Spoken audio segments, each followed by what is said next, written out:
Is Lenny Krieg a legit challenger for Younghoe Koo's kicking job? I don't think so.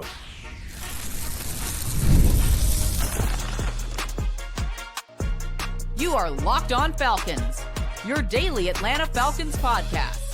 Part of the Locked On Podcast Network, your team every day.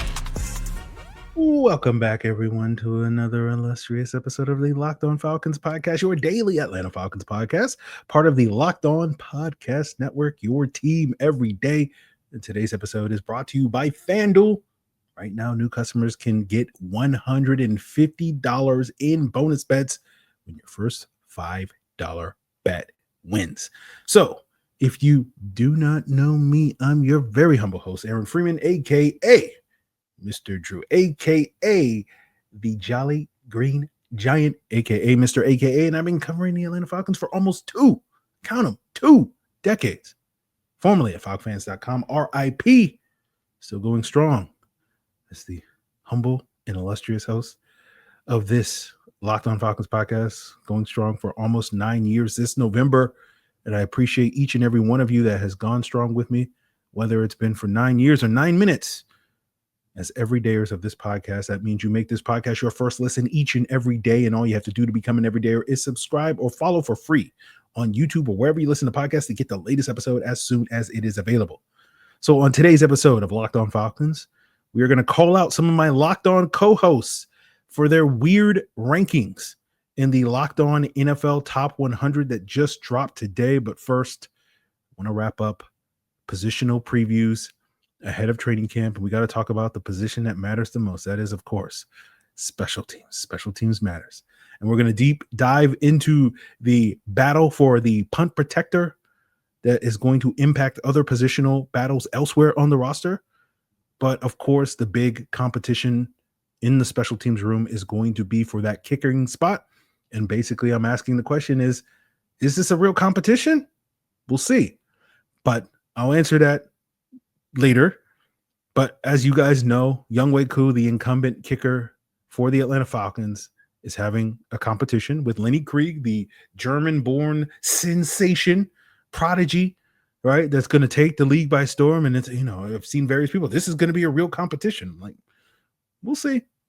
But, Koo's coming off a down 2024 season. And we talked about, the potential of Koo to bounce back on this podcast back in February, right before the combine with Alex Katzen.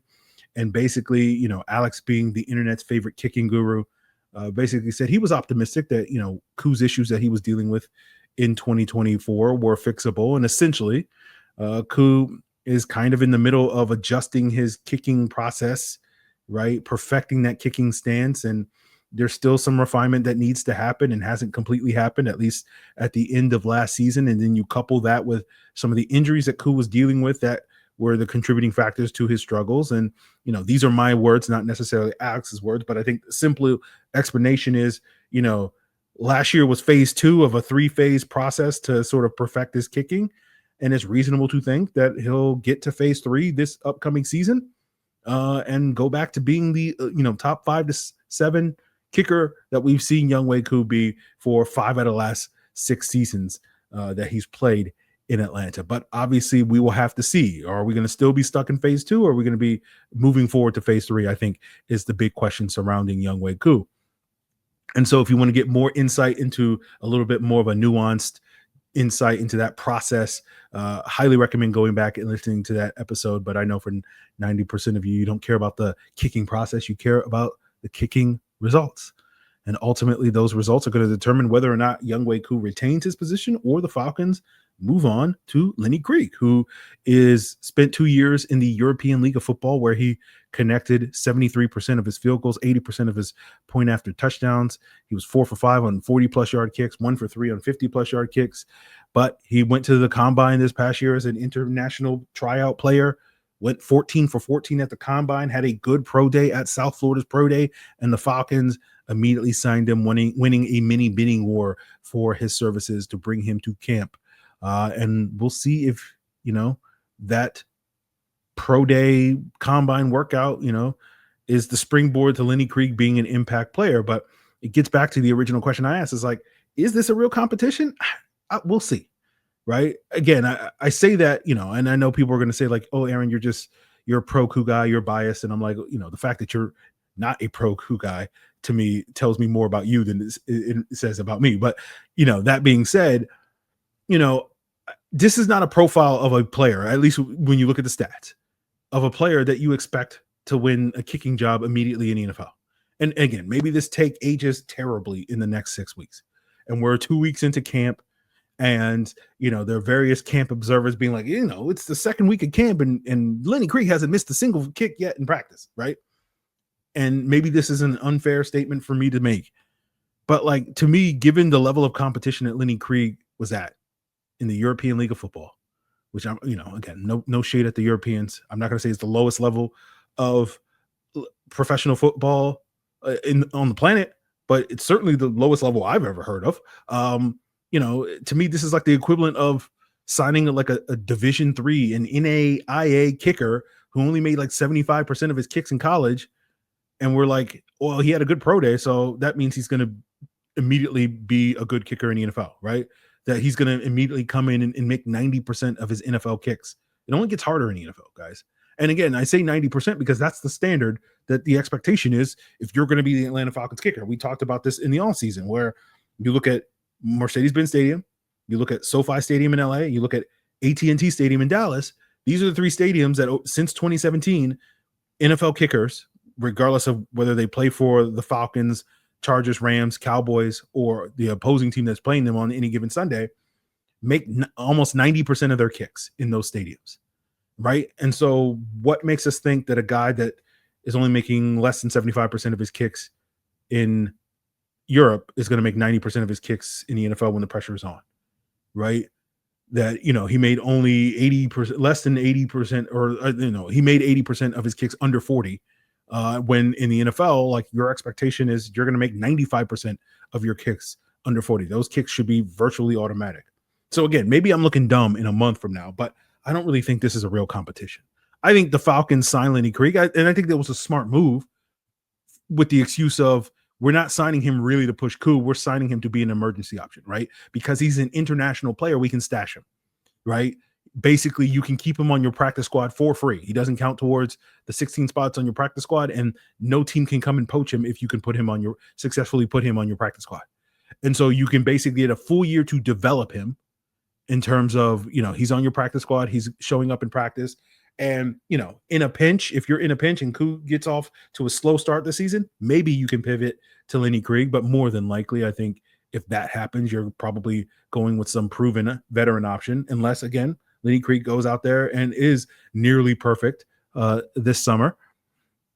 But really, he's not really necessarily your plan B, but he's more just like your pivot point that you have an option in 2026 that you can kind of stash and be like, okay, if Koo has an up and down season again, we're probably moving off of Koo in 2026.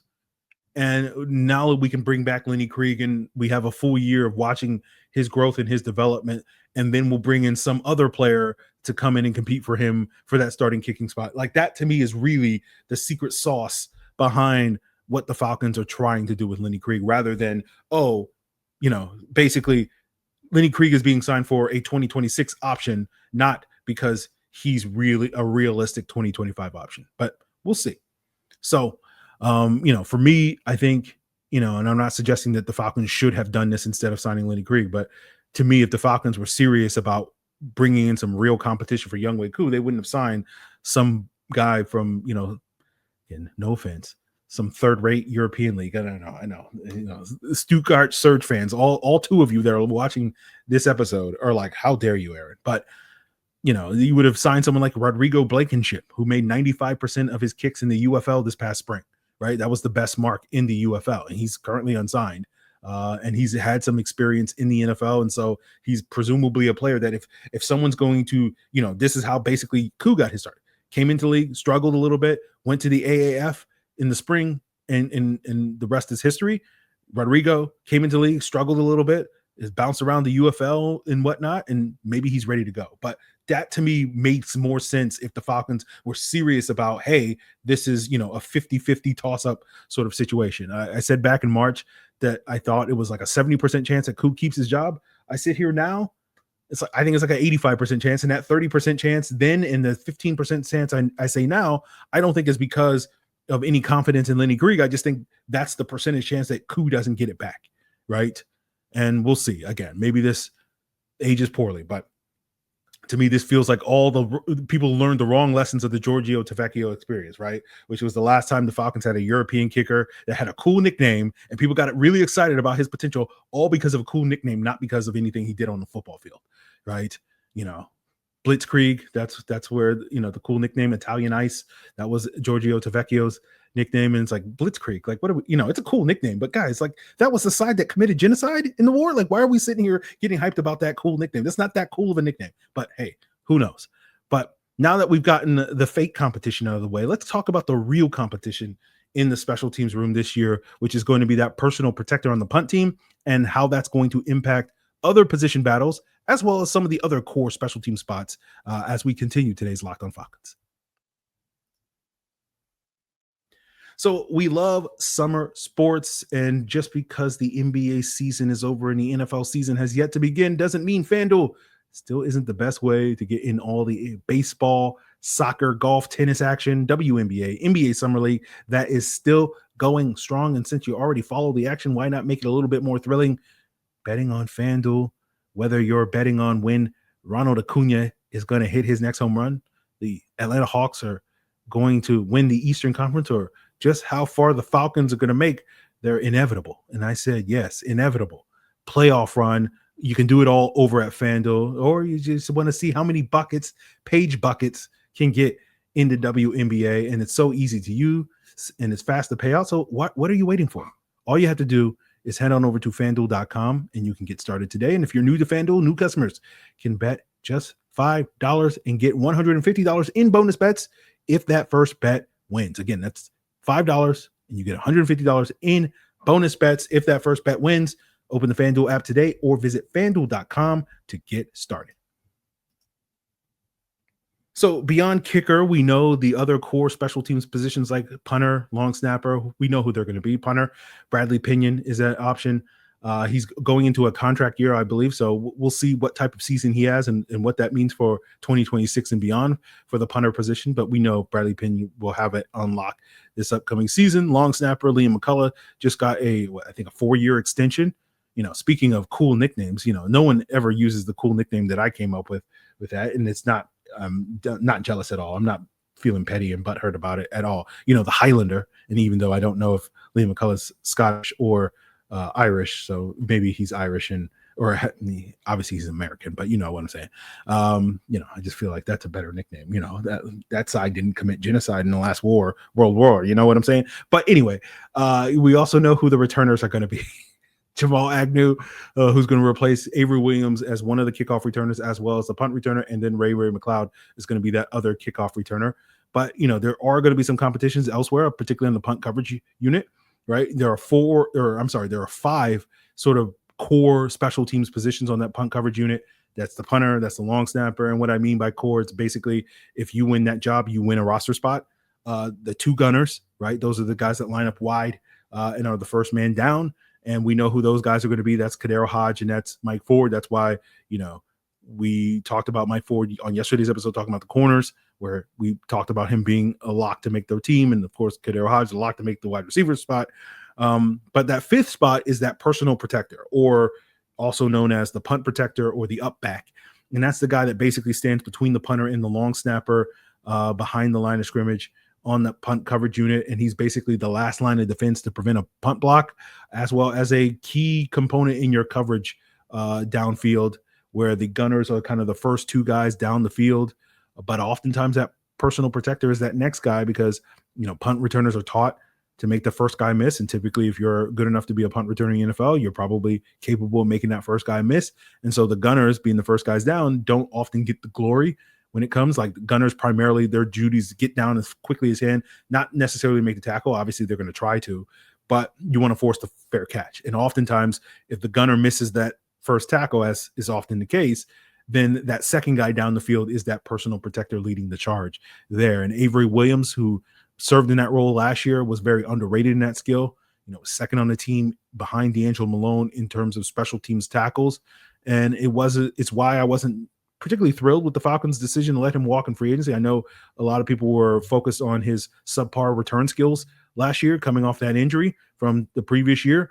For me, I felt like most of his issues as a returner were pretty fixable. But I always kind of thought Avery Williams was kind of mid as a returner. So like to me, him being mid as a returner last year was like, oh, that's not disappointing to me. That's just par for the course. But I felt like his real value on special teams was in coverage. But now that that's gone, there's a vacancy at that personal protector spot. And the winner could help determine some other position battles elsewhere on the roster, where typically in the NFL, that personal protector is typically a running back or safety.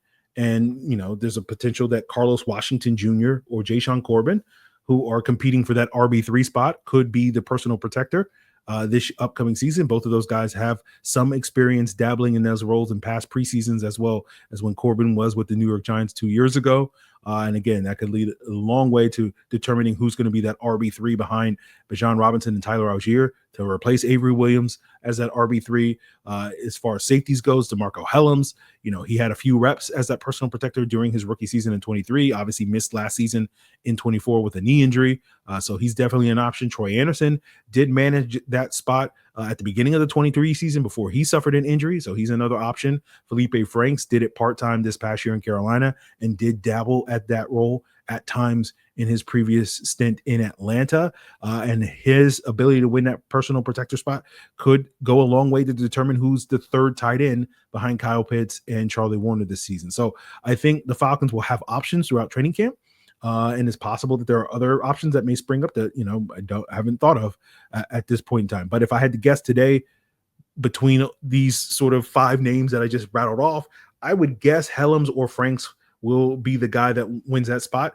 But we'll sort of see on that front. So the other thing I think is worth noting as far as special teams goes, when it comes to the undrafted free agents fighting for potentially a roster spot or a practice squad spot, some of the research I've done indicates that of the UDFAs, tight end Josh Simon, cornerback Dante Manning, and linebacker Nick Kubitz are the ones that had a significant amount of reps on special teams in college, and that potentially gives them a leg up for either a roster spot, which I think is mostly Josh Simon in this case, or practice squad spots. So we'll see what those guys can wind up doing. That's partially the reason why I'm not as high on Kobe Bryant and Nick Nash's ability to make the roster, because they don't have that special teams background. Obviously, they can certainly perform it, but it is one of those things where I do think he does potentially give you a leg up when it comes to roster and competition. So those are my thoughts on special teams. I appreciate you guys for, enduring the past,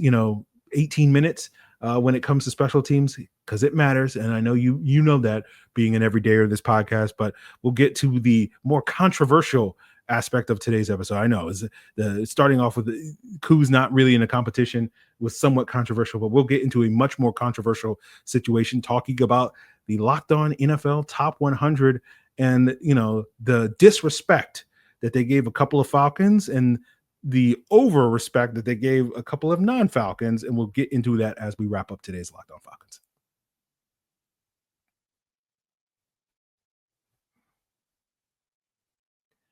So the Locked On NFL Top 100 dropped on Wednesday, July 16th. And that was, for those of you that missed it, the various hosts on the Locked On NFL side of things of the Locked On Podcast Network, your team every day. We all voted on who we thought the best 100 players were. 76 of the players that I had in my own personal top 100 did wind up making it into the network-wide top 100, and they've been slowly unveiling that all throughout the day, and there have been some surprises, and obviously, we'll be continuing to react to this probably on tomorrow's episode as well, but let's get the gist out of it the way you only care about where the Falcons ranked, and 4 Falcons made the list.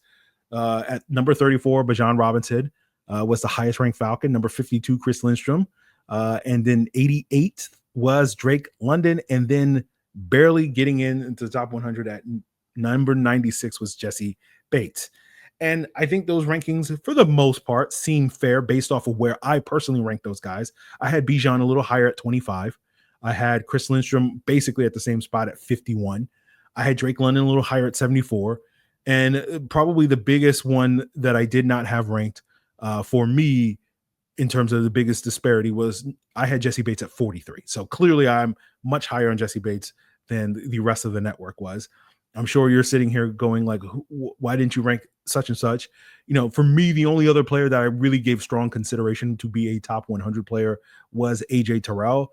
I was going to try to sneak him in there at like 99, but ultimately, I had too much integrity to do that, right? And I can't say the same for some of my Locked On co-hosts. We'll circle back to that later. But, I think this shows how underrated Jesse Bates is. But I'm not necessarily bent out of shape about it, because when I look at the other safeties that were ranked ahead of him, Kyle Hamilton was 32, Antoine Winfield, or no, I had Kyle Hamilton 32. I'm sorry. I had Kyle Hamilton 32 and Winfield 41. And then I also had Derwin James 48. So I had all those guys sort of within 10 or so spots of Jesse Bates. So they're all kind of clustered together. And so to see those guys ranked higher than Jesse Bates in these rankings, I believe Hamilton was 26. Yeah.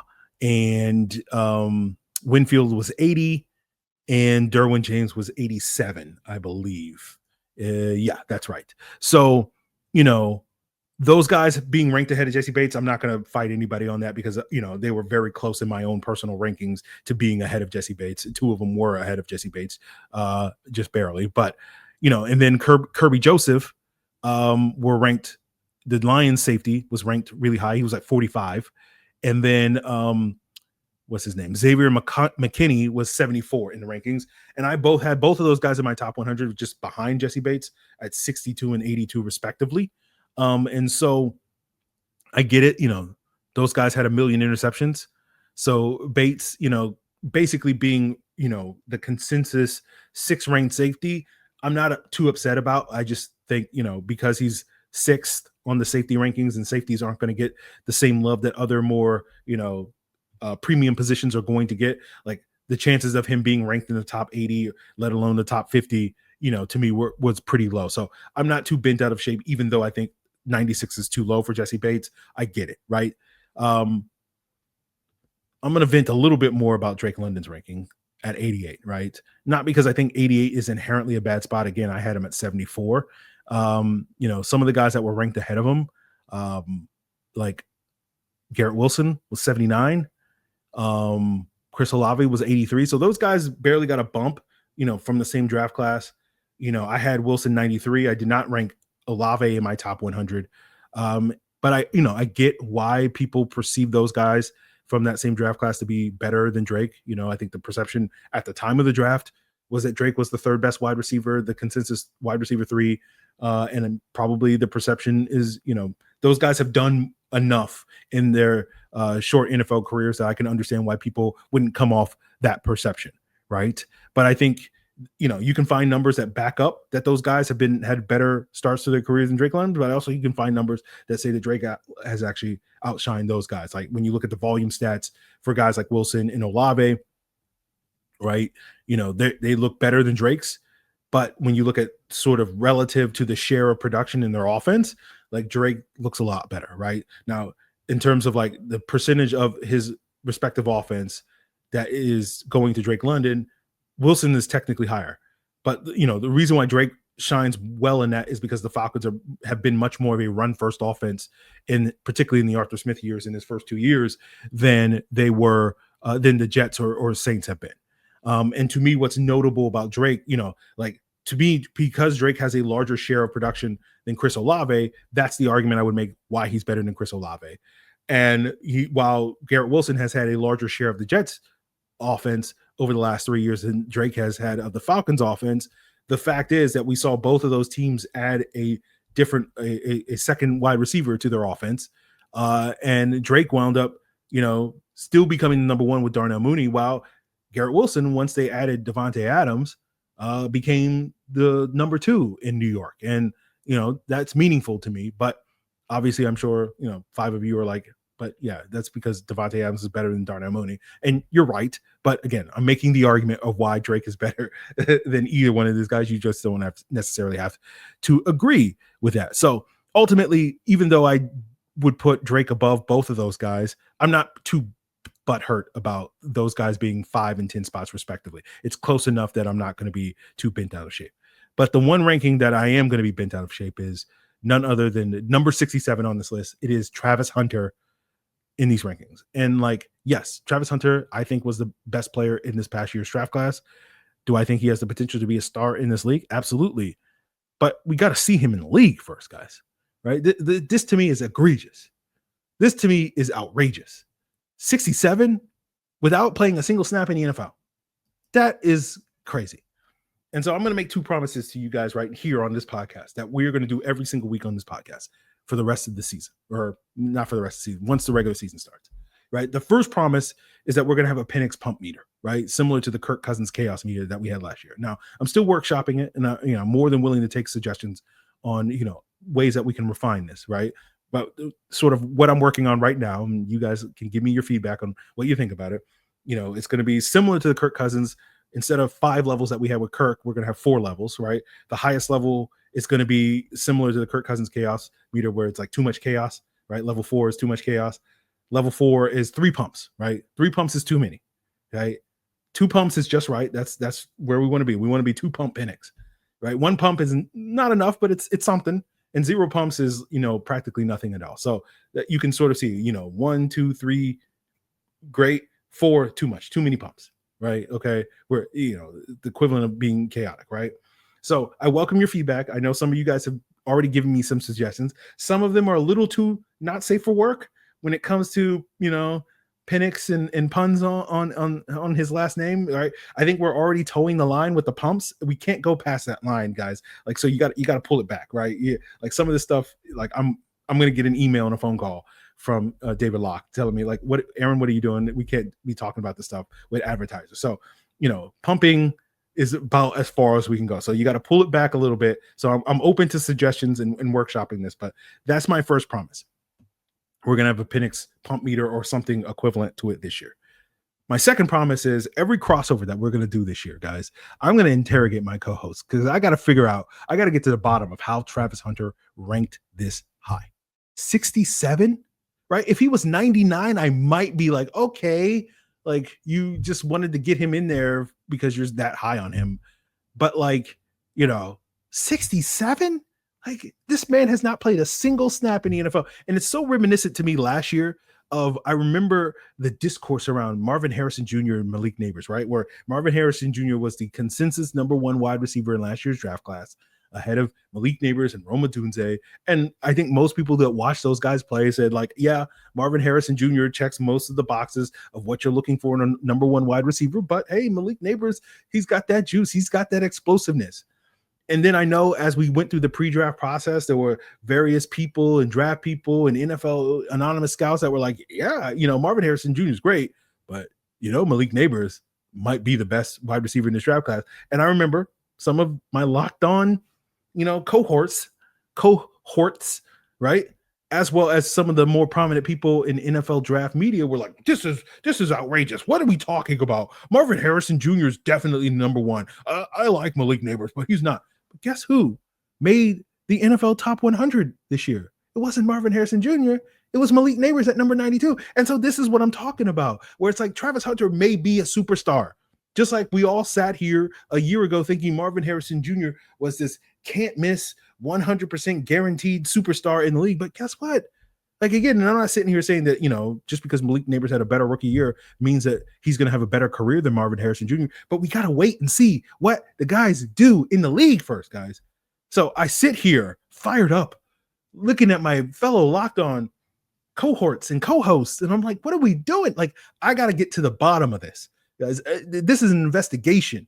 Someone informed the Department of Justice. Okay. The Supreme Court, we got to take this all the way to the top. Again, I can get upset about Drake London, but this is the thing that really grinds my gears, as they say. Like, what are we doing? We're putting a guy in the top 100 without him playing a single snap, as if like he's a guaranteed home run. And like, I'm a Travis Hunter fan, but I'm going to have to be petty. I'm going to have to be like, oh man, did you see the 67th best player in the NFL get cooked this Sunday, right? As a corner, right? Oh, he dropped that pass. Oh, well, I guess, that happens when you're, I don't want to be that guy, but now I kind of have to be that guy, like be a top 10 wide receiver without playing a snap, being a top, I think, 8 corner without playing a snap. Like, all right, we'll say again, I don't want to root against the guy, but I kind of have to root against the guy now. Do I? Like, do I have to, is Wayne Brady have to root against Travis Hunter? I don't know, man.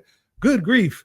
So, hey, if you want to get more insight into the rest of the top 100, by all means, go check out, all the various shows that have been covering it today, tomorrow, and all next week, right? Our top 100 was formed by experts that cover these teams and players every single day, except for the people that voted for Travis Hunter. Those people are not experts, but everybody else in the Locked On Podcast Network is an expert. And find the full list on Locked On Sports Today on YouTube or wherever you get your podcast. And don't miss, we're going to continue talking about player rankings tomorrow on the podcast, where we're going to get into who are the best players in the NFC South. And you'll get my thoughts on that as we continue this week on Locked On Falcons. Make sure you check us out on YouTube or wherever you listen to podcasts. And, of course, go check out Locked On Sports Today to get the reaction as your second listen on all the top 100 players. It's all part of Locked On Podcast Network, your team every